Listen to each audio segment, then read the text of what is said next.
Check it out. If there's one rig beginners should try when they're just getting started, it's the weightless rig. There's a ton of different ways that it can be set up, baits that can be rigged, live or artificial, and it's just plain simple. In this video, we'll cover some Weightless 101, so stick around and find out because we're starting right now.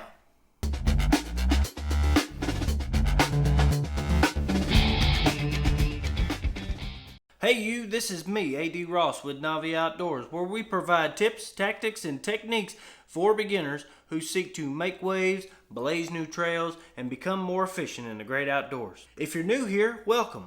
If you're returning, welcome back. Say now, I ain't gonna be that guy that if you are new here, just recommends you subscribe. If you've been on the YouTubes a while, you kind of know the deal with all that and whatnot, but I ain't gonna tell you what to do or anything.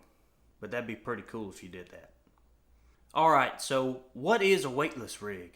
A weightless rig is a weightless rig.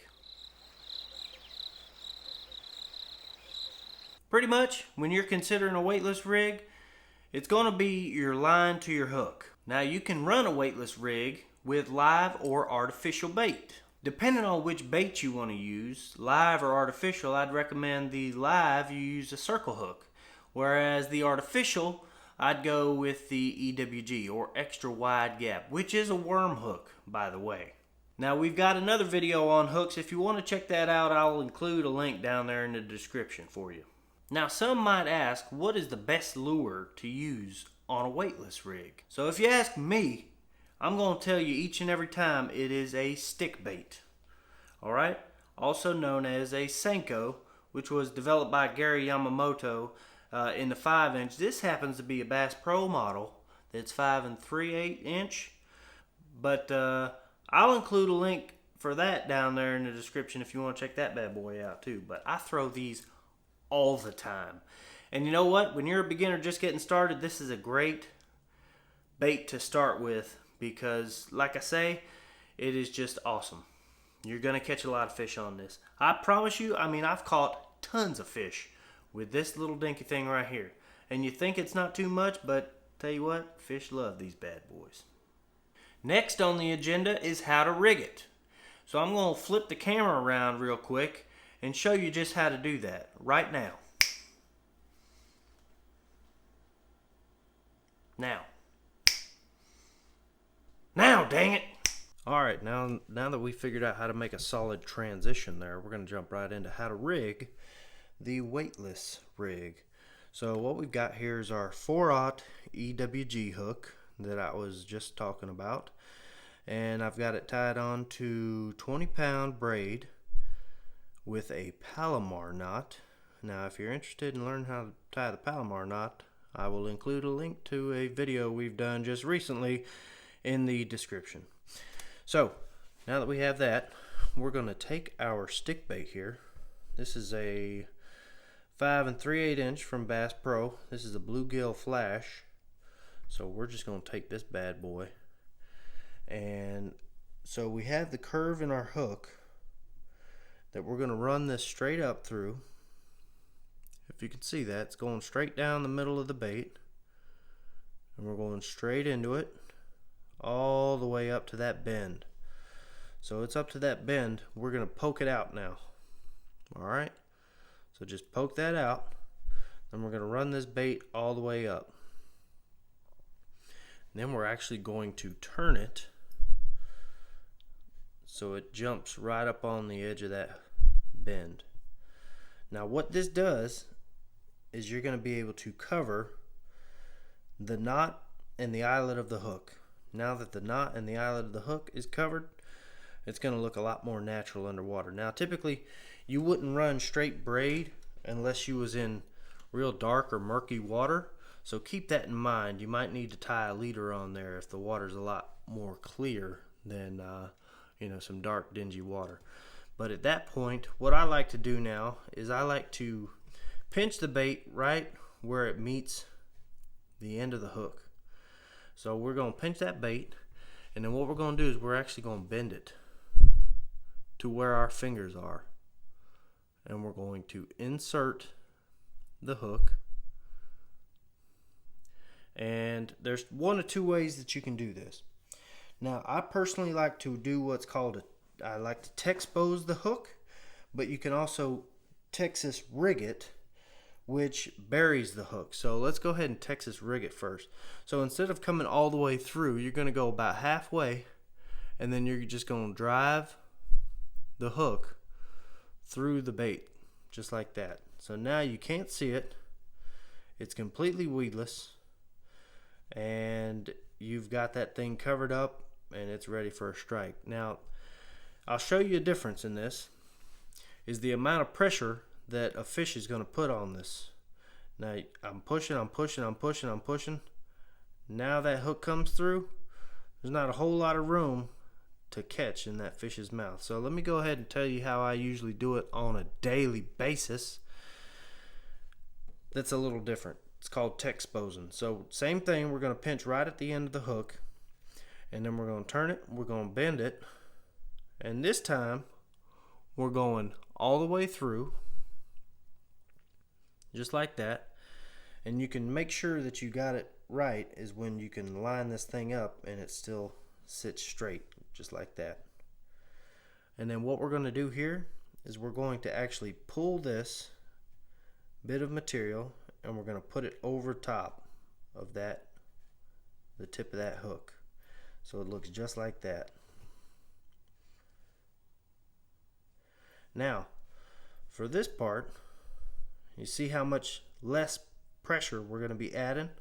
When a fish actually bites this, it just slides right out like that. Now look at how much hook you have to grab into that fish's mouth.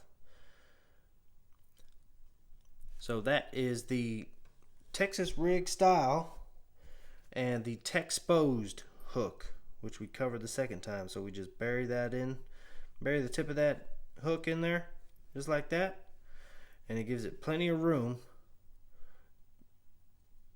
to allow the catch of that fish's mouth.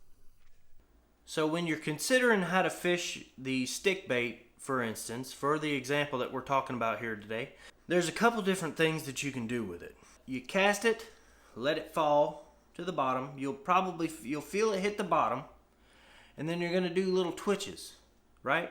And that bait is going to just jump up, and then it's going to fall again. It's going to jump up, and then it's going to fall again. All right?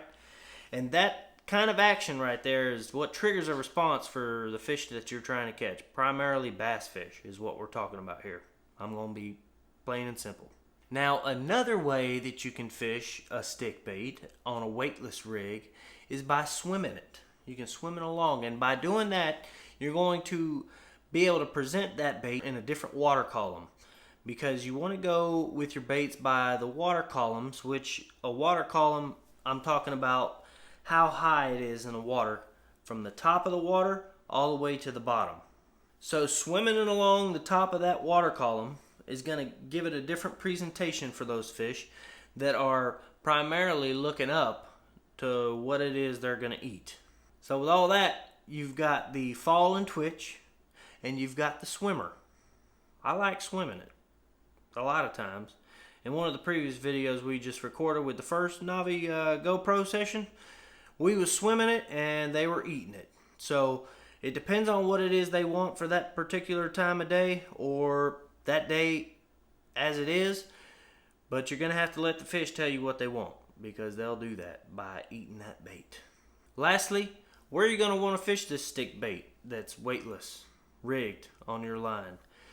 Well, there's a couple different places you can fish it. Mostly, it's going to be shallow. Now, shallow means anywhere from 0 to, I wouldn't recommend 0 because you're going to be throwing it in a puddle, but about 5, maybe 10 feet. If you throw it in 10 feet, you're going to be waiting a good minute for it to hit bottom, because that thing's just going to fall, right? It's just going to take its time getting down there. But that's okay, because sometimes a bass will swim along and he'll see that and he'll just snatch it right up. Most of these strikes that you're going to get on this type of rig is going to be on the fall. So you got to be prepared for that. When you cast it, let it fall, that's when you might get your strike. Another place to fish this bait is around structure. So by structure, I mean weed lines, I mean docks, I mean, rocks or fallen timber. So structure is a lot of different things that could help hide the bass that you're trying to catch, because they're predatory fish. So they like to ambush and come out of thick hiding spots to get that bait. So you're going to want to throw it right in front of them in those kind of areas. And in the shallows, being like early in the morning, because bass like to come up to the shallows early in the morning to catch all the little bait fish that are running around up and down the bank. Now, with that being said, I hope you learned something today. If you have any comments or questions, I'd like you to place those right down there in the comments section, because I love generating discussion with you guys, because I most oftentimes learn from you guys as well. And that's what this is all about, is learning from one another. So don't be shy, ask a question, and let's get a discussion going. All that being said, I'm A.D. Ross with Novi Outdoors. It's been a pleasure having you here today, as it always is. Thank you for stopping by. I look forward to speaking with you again soon. Take care, God bless, because Novi is out.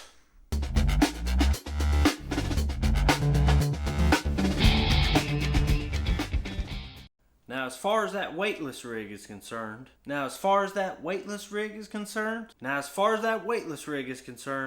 you ain't gonna know it unless you throw it. Hey, that was a good one. You should write that one down.